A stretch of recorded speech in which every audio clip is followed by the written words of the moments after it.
Shalom rekan-rekan yang terkasih di dalam Kristus Yesus. Apa kabar saudara? Puji nama Tuhan, bertemu lagi dengan saya Eri Aryani di program Living for Christ Indonesia. Mencintai Tuhan, berhenti menghakimi, dan menjadi berkat. Puji nama Tuhan, Living for Christ Indonesia hari ini ada di daerah Serpong, tepatnya di sebuah gereja GBI RDP, yaitu Rumah Doa dan Pemulihan. Dan saat ini sudah bersama dengan kita Bapak Pendeta Filipus Joko. Puji nama Tuhan. Shalom Pak Pendeta. Shalom. Senang sekali bisa bertemu dengan Pak Filipus. Amin. Luar biasa. Haleluya. Gimana Pak, sehat Pak ya? Semangat Amin. terus. Sehat. Puji nama Tuhan. Haleluya. Nah Pak, kami Living for Christ Indonesia datang ke tempat gereja Bapak. Kita mau dengar cerita-cerita yang luar biasa tentunya. Amin. Kesaksian-kesaksian yang luar biasa. Amin. Baik, puji nama Tuhan. Nah, kalau boleh cerita ke kami nih Pak, Siap. bagaimana visi misi pertama Bapak dipanggil Tuhan untuk melayani sampai hari ini? Oh, puji Tuhan. Pasti luar biasa Pak. Sangat luar biasa. Haleluya.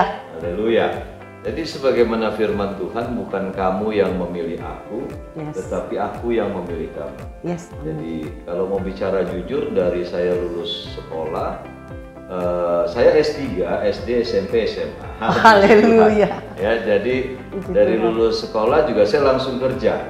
Ya, orang tua memang pas-pasan ya, mampu untuk mengkuliahkan waktu itu. Dan kemudian saya bekerja, saya ikut om saya, ya. Saya banyak bergerak di retail. Waktu itu saya bekerja di Alfa Grosir, ya, Alfa toko gudang Rabat di tahun 88 sampai 90-an gitu kan. Nah, jadi saya memulai dengan pekerjaan seperti itu sampai satu ketika saya resign dan saya dagang sendiri di sebuah pasar. Wow, luar gitu, biasa. ya. Dan ternyata ketika saya mulai bisnis sendiri, usaha sendiri, tahun 98 saya mengalami musibah kerusuhan Mei 98. Oh, Ya, kena imbas juga ya Pak? Hah?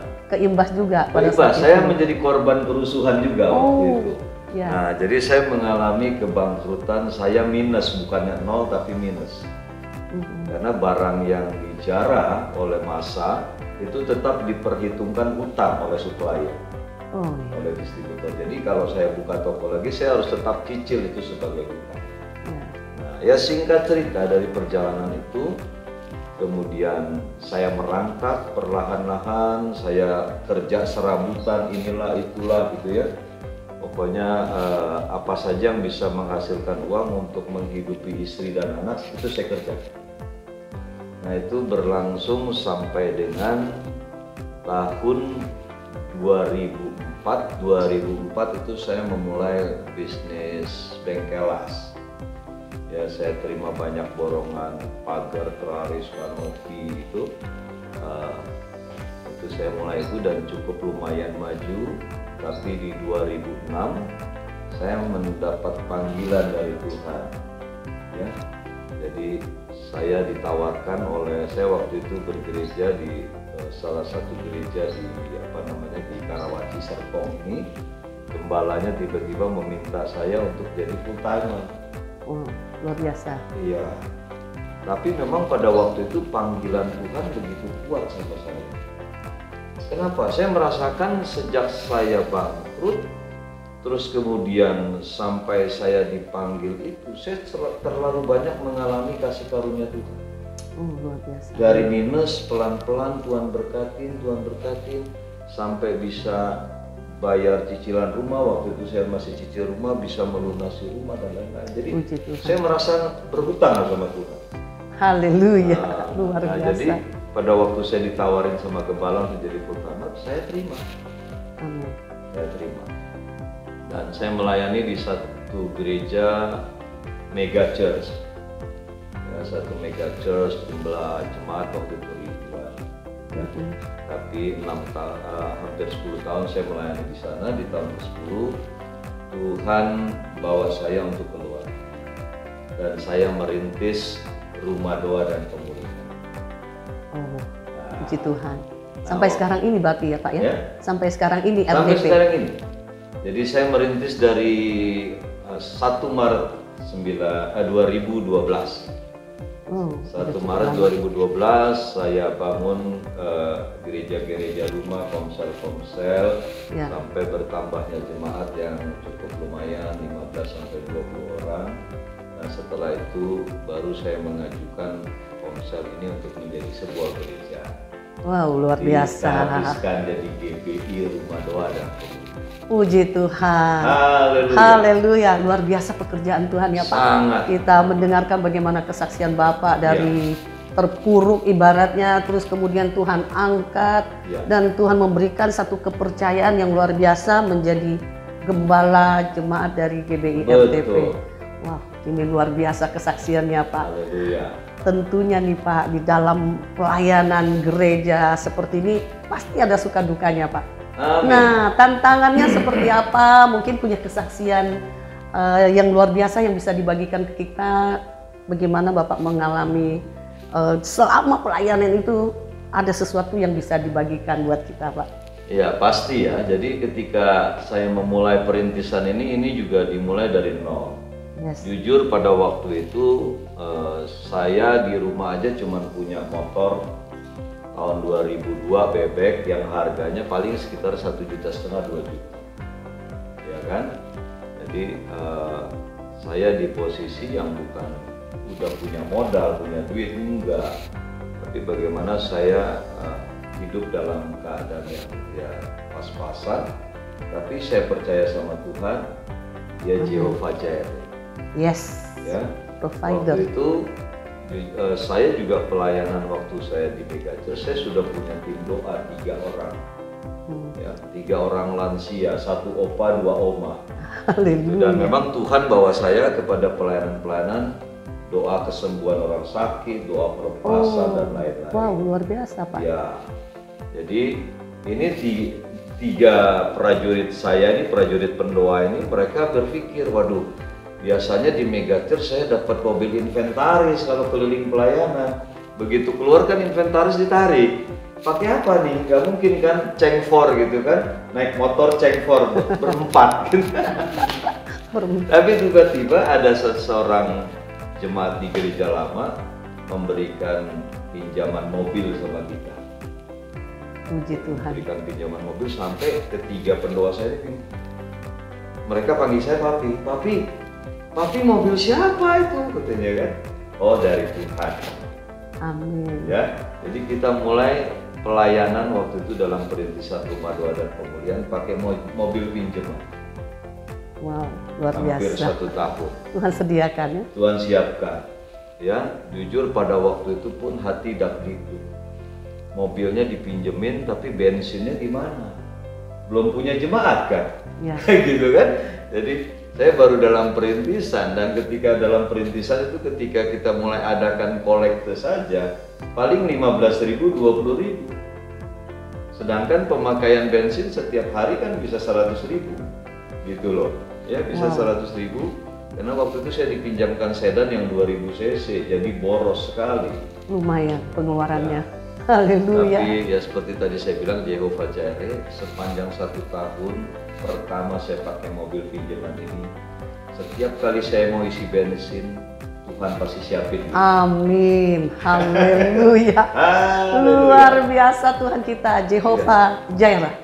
Dia provider untuk segala sesuatu. Apalagi Pak Pendeta ini kan melakukan tugasnya Tuhan. Betul. Bosnya betul. adalah Tuhan pencipta langit dan bumi. Amin. Tidak pernah kekurangan sesuatu pun yang baik. Amin ya Pak Pendeta. Amin. Wow, ini kesaksian yang luar biasa ini Iya, Pak Pendeta. itu benar-benar saya merasakan kasih karunia Tuhan luar biasa. Tidak dilihat mata, Betul. tidak didengar telinga, Betul. belum muncul dalam hati. Betul.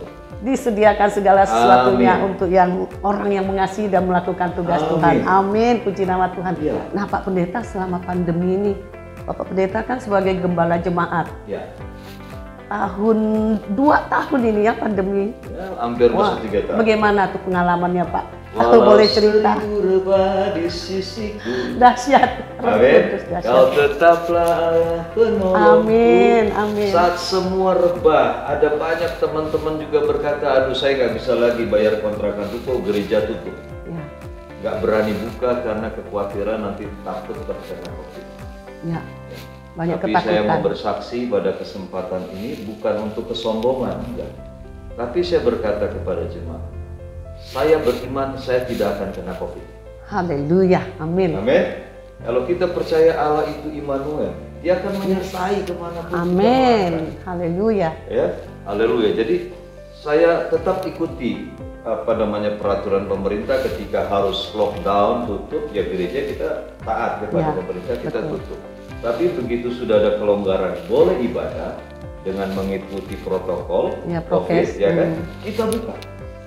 Jadi kita tutup selama COVID itu hanya 3-4 bulan lockdown pertama. Setelah itu kita buka sampai detik ini. Haleluya, puji Haleluya. Tuhan. Semua diproteksi. Diproteksi. Semua dilindungi. Amin. Tidak ada yang COVID. Betul, tidak ada. Haleluya, luar biasa, puji Saya Tuhan. sama sekali tidak mengalami. Anak-anak sih ada, ya. Istri sempat, gitu ya. Anak juga sempat juga. Tapi semua tetap dalam perlindungan. Amin, haleluya. Gereja luar Tuhan biasa. tetap juga dalam perlindungan Tuhan. Puji Tuhan, dahsyat. Gereja tetap buka dan tetap saya tanamkan iman di hati. Ah, itu paling penting tuh Pak Pendeta ya. Haleluya. Tetap eksis karena iman. Takut. Nah, ini dia loh. Kita mesti praktekin tuh. Ya, betul. Ya. Banyak orang-orang yang buka toko untuk bisnis di sini, mereka tutup satu persatu. Tapi RDP tetap berdiri di sini. Haleluya. Amin. Karena ini rumah Tuhan. Rumah Tuhan. Amin. Terus Haleluya. tiba-tiba dalam masa corona ada satu pengusaha yang Tuhan kirim untuk memperbaiki.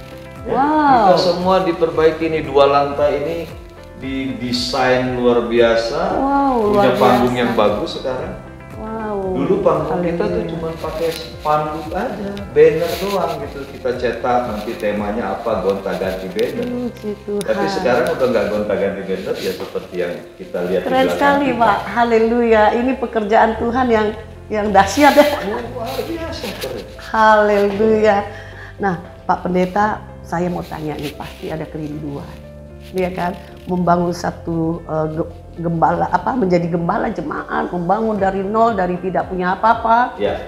sampai hari ini Tuhan berbuat keajaiban, Yes. ya kan? Menyediakan segala sesuatu sampai hari ini. Pasti ada satu kerinduan yang dalam, mungkin yang belum tercapai. Ya. Bisa diceritakan Pak Pendeta? Haleluya.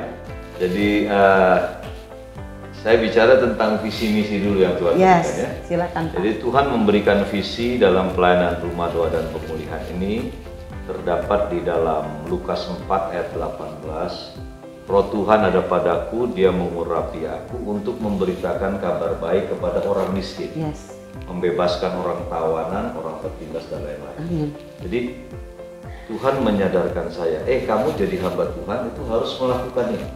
Amin. Gitu. Yang kedua, Tuhan kasih Matius 25 ayat 31 sampai 46. Sesuai dengan Lukas 4 ayat 18, memberitakan kabar baik kepada orang miskin. Ya. Memberitakannya dengan cara apa? Memberi makan orang lapar, memberi Ya. minum orang haus, memberi pakaian orang telanjang, mengunjungi yang di penjara, mendoakan orang sakit. Yes. Nah, ini yang menjadi misi pelayanan kita selanjutnya.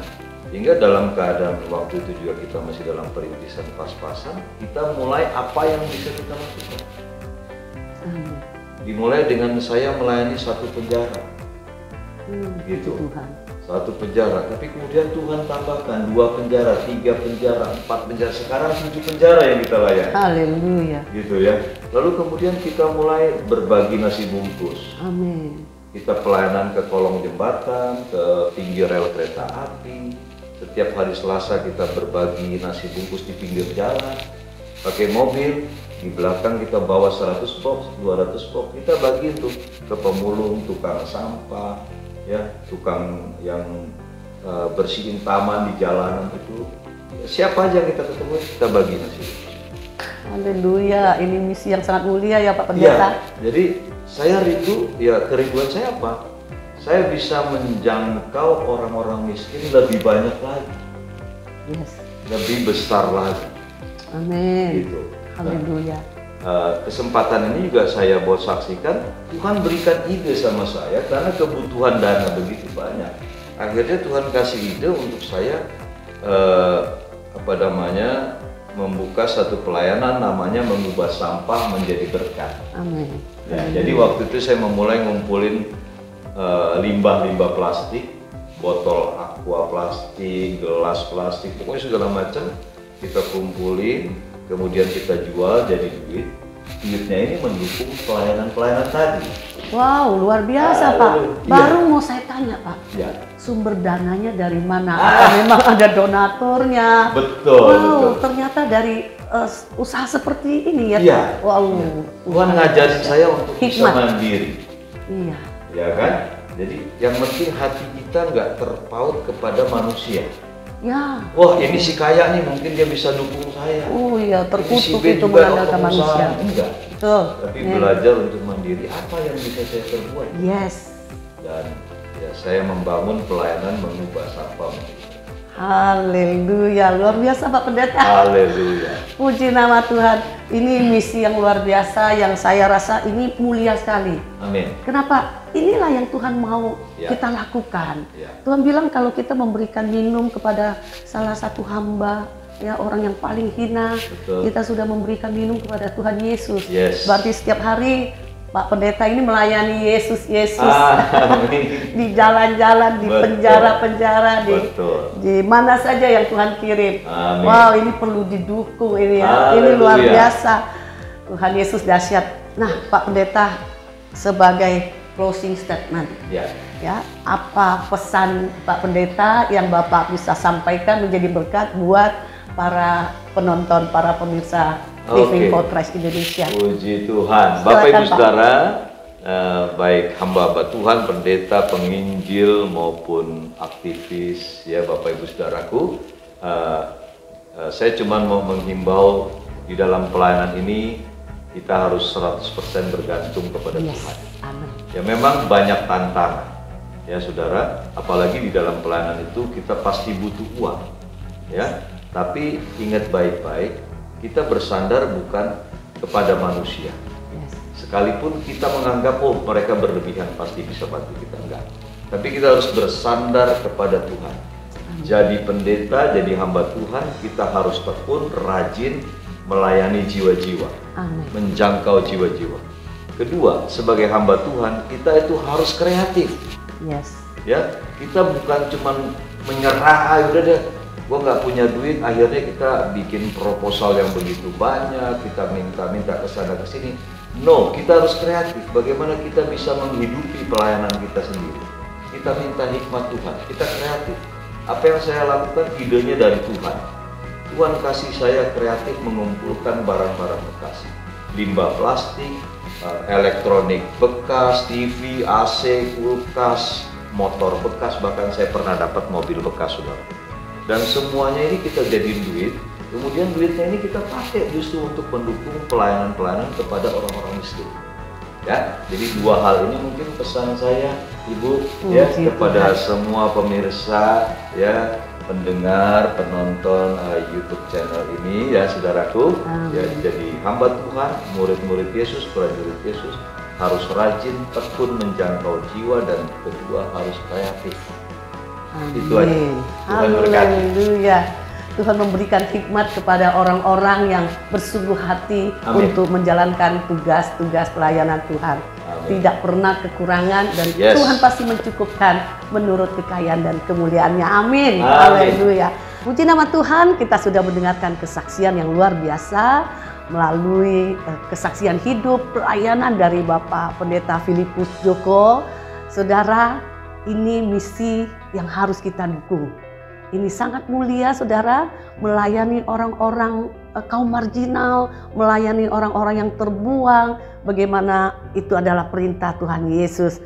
Saudara, jikalau saudara digerakkan oleh Tuhan untuk mensupport, untuk mendukung pelayanan dari Bapak Pendeta Filipus Joko, saudara bisa mentransfer persembahan kasih saudara ke rekening bank daripada hambanya yang tertera di layar kaca.